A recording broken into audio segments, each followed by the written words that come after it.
There is an old familiar story about the best laid plans of mice and men. But this is more of a story about distractions. You see, not long ago, a group of total strangers from all corners of the country came together to explore, conquer, and experience the Continental Divide.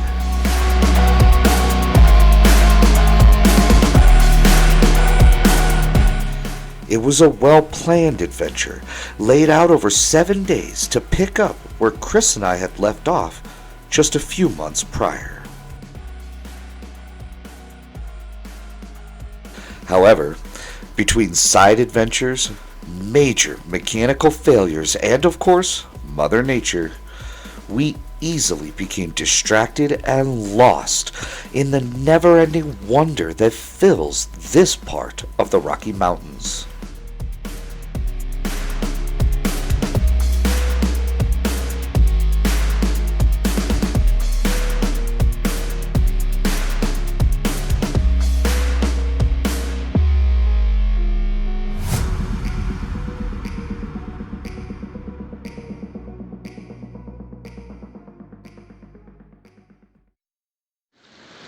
Welcome to day 3 of one of the most beautiful states that the United States has to offer, Colorado.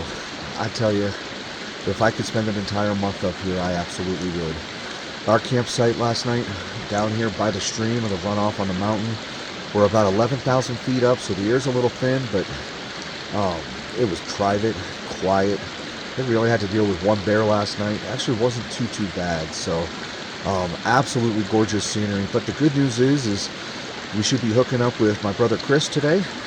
He's been making his trek across the country from the state of Maine so that we could pick up where we left off on the Continental Divide. This time, we're not doing it solo. We're going to have a total of 5 rigs, including Lisa from So Why Don't You? You should check out her channel. She's got a lot of interesting insights, especially with overlanding on a Gladiator. We also got our buddy Jim with us, and he brought the Taj Mahal, we'll call it, on his trailer that he has been professionally pulling through these trails. It's actually been pretty epic. So, but anyways, it's early yet. It's only about 7 a.m. We got to get the kids up, get some breakfast in us, and hit the road because we got some miles to cover today. So stick around. This adventure is simply not over yet. What you making? We're having chorizo potato breakfast burritos with egg and cheese. Nice. Hot sauce. Sounds delicious. Yeah.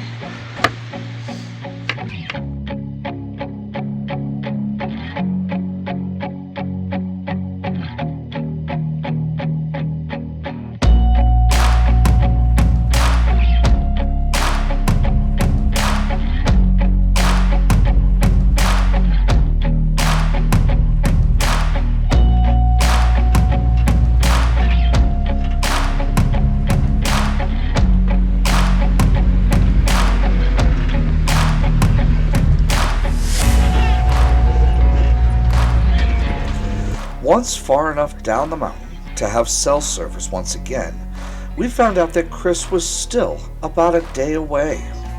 So we made our way across Engineer Pass to Lake City, Colorado.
Up until this point, these trails were filled with awe and excitement.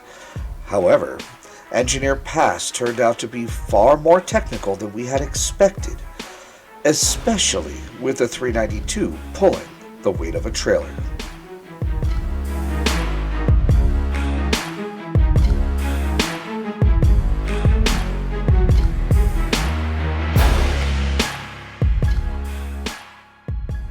And with Lisa's Gladiator being all but stock when it comes to ride height and her suspension.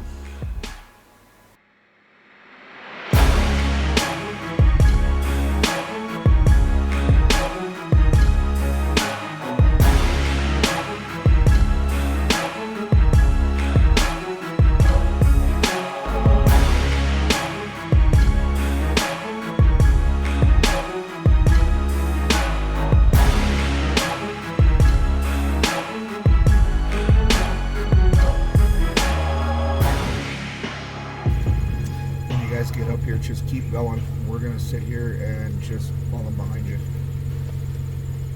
Video. On it. It's going.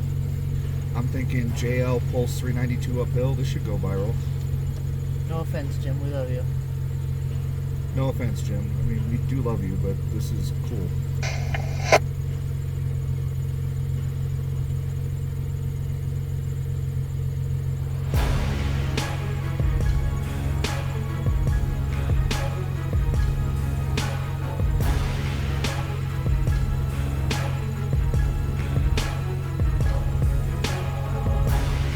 Are you spinning it all, Jim? When we hit the dirt right up ahead of you, I think I'm good. I'm mostly just going black tight, just keeping your same pace. Just that deep shell that just sinks with the trailer. Oh yeah.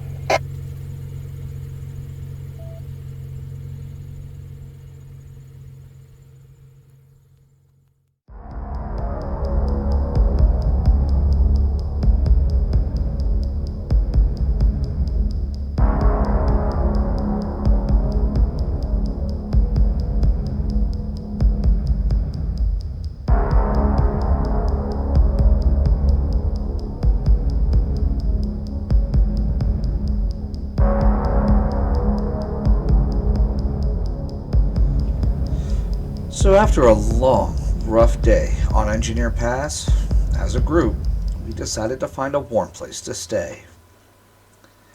In Lake City, we found the most amazing little motel tucked away in the woods, and we called it our home for the night.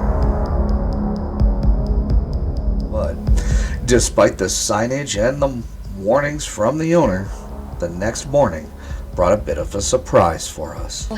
So they said last night when we checked in that this is bear country, and to make sure that you get all your trash up on all food, anything that smells, anything at all that could attract the bear to your vehicle. And my first thought, I even said it out loud, every one of us heard, I gotta clean out the kangaroo bag on the back of the Jeep. And even after dinner and everything, we still completely forgot, and sure enough, bear got to it, destroyed it all over the place. But the only thing positive I can say, at least the trash room was outside the Jeep instead of in the Jeep. That's accurate. But that was just the beginning of a long, rough day ahead of us, as before we made it very far at all, Mikey's Jeep decided it wanted all of the attention.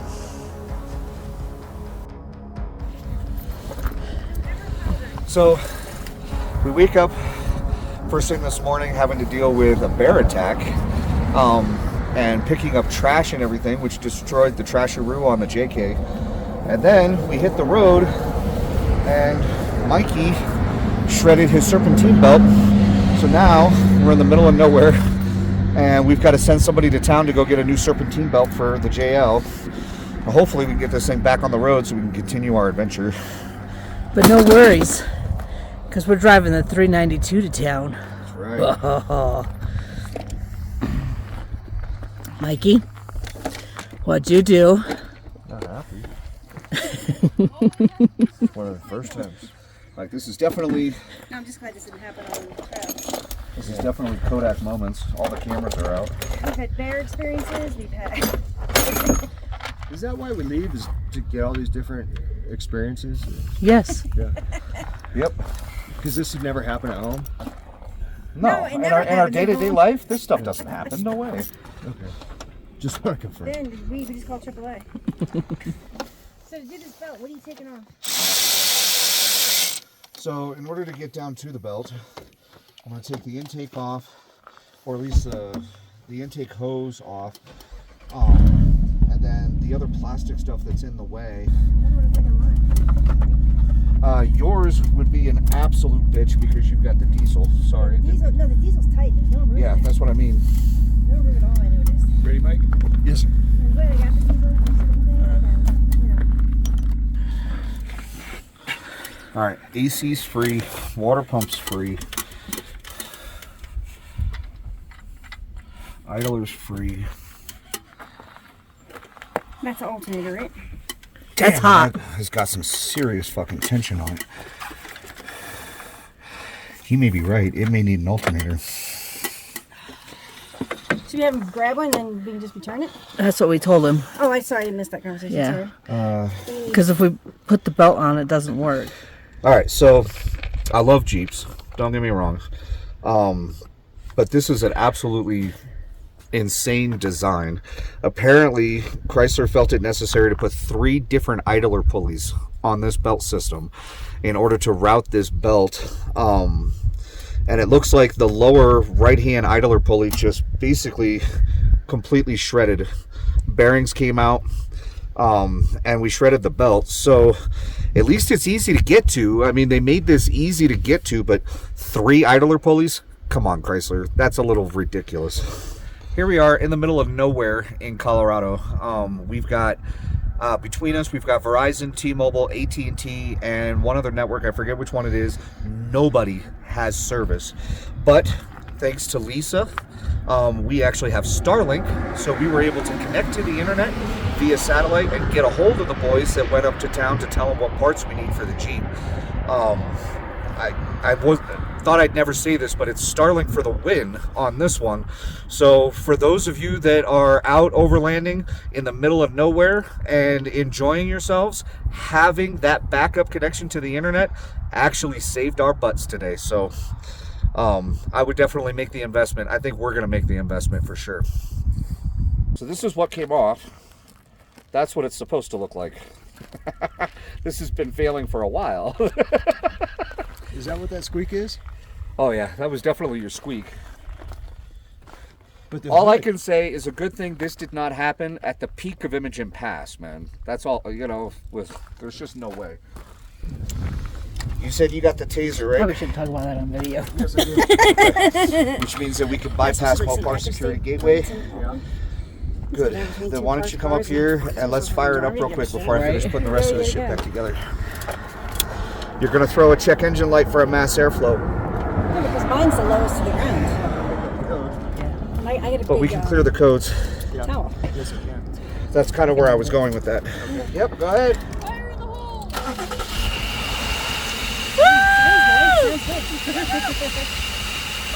You did it, Mikey! Yeah, that should stay there.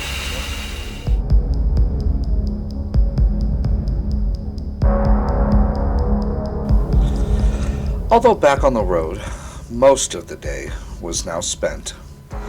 So we stopped in town for some supplies and to get the Jeeps cleaned up before scouting for our next campsite. While enjoying this quaint little country town, my brother Chris finally was able to join us. So we spent the remainder of the afternoon catching up, swapping stories, and planning our next and final leg of this journey. After all, the original goal was the Continental Divide, and we couldn't let the trip end without at least one leg of the divide conquered. So it is Friday. I cannot believe how fast this week has gone. There is so much to see in the beautiful state of Colorado. We could easily spend a month just exploring Chris is finally able to join us. We are tracking on the Continental Divide and working our way north. Hopefully tomorrow we're going to find ourselves up on Loveland Pass, which is the highest peak on the entire Continental Divide. We're extremely excited about that. But like I said, the views are just breathtaking. I just can't get enough of this. So couldn't ask for a better group of guys and gals. This has definitely been an epic trip. And it's going to be extremely sad and disappointing when it's all over.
So, at the end of our vacation, we filled up the tank on the JK in Buena Vista, Colorado.